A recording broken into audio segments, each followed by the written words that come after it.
ನೀನು ಹೋಗಮ್ಮ, ಎದ್ದು ಏನಾದರೂ ಕೆಲಸ ಮಾಡು, ಕೂತ್ಕೊಂಡೇ ಇರಬೇಡ. ನನಗೆ ಬೇಜಾರಾಗುತ್ತೆ. ನನ್ನ ಮಗ ಅಂತವನು ಅಲ್ಲ ಕಣಮ್ಮ. ನೀನು ಯಾಕೆ ಅವ್ನು ಯಾವಾಗಲೂ ಫೋನ್ ಚೆಕ್ ಮಾಡ್ತೀಯಾ? ಒಂದು ಅರ್ಧ ಗಂಟೆ ಲೇಟಾಗಿ ಬಂದರೆ ಯಾಕೆ ಅರ್ಧ ಗಂಟೆ ಲೇಟಾಗಿ ಬಂದಿದ್ದ ಜಗಳಕ್ಕೆ ಹೋಗ್ತೀಯಾ? ಅವನಂತವನು ಅಲ್ಲ ಕಣಮ್ಮ. ನೀನು ಸ್ವಲ್ಪ ಅರ್ಥ ಮಾಡ್ಕೋಬೇಕು ಕಣಮ್ಮ. ನೀನು ಯಾಕಮ್ಮ ಬಂದಿದ್ದ ತಕ್ಷಣವೇ ಮೂಸ್ ನೋಡೋದು, ಸಿಗ್ರೆಟ್ ಸೇದ್ಕೊಂಬಂದಿದ್ದೀರಾ, ಬೀಡಿ ಸೇದ್ಕೊಂಬಂದಿದ್ದೀರಾ ಅಂತೇಳ್ಬಿಟ್ಟು ಜಗಳ ಮಾಡ್ತೀಯಾ? ಅವನಂತವನು ಅಲ್ಲ ಕಣಮ್ಮ.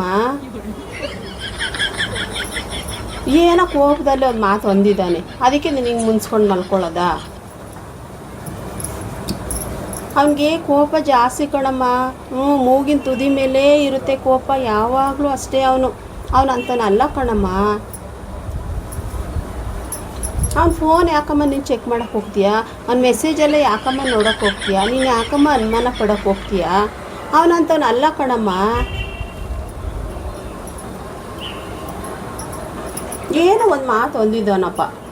ನಿಮ್ಮಪ್ಪ ನಿಮ್ಮಮ್ಮ ಅಂತಿರ್ಲಿಲ್ವಾ? ನಿಮ್ಮಪ್ಪ ನಿಮ್ಮಮ್ಮ ಅಂದಿದ್ರೆ ನೀನು ಹಿಂಗೆ ಮುನ್ಸ್ಕೊತಿದ್ದ? ಹಾಂ, ಹಂಗೆ ಅಂದ್ಕೋಬೇಕಪ್ಪ.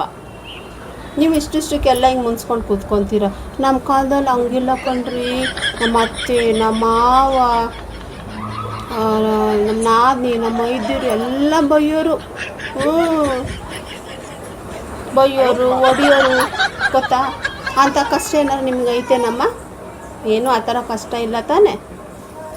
ಏನೋ ಕೋಪದಲ್ಲಿ 2 ಮಾತು ಅಂದ್ಬಿಟ್ಟಿದ್ದಾನೆ ಅಷ್ಟೇ. ಅಂತನಲ್ಲ ಕಣಮ್ಮ ನನ್ನ ಮಗ.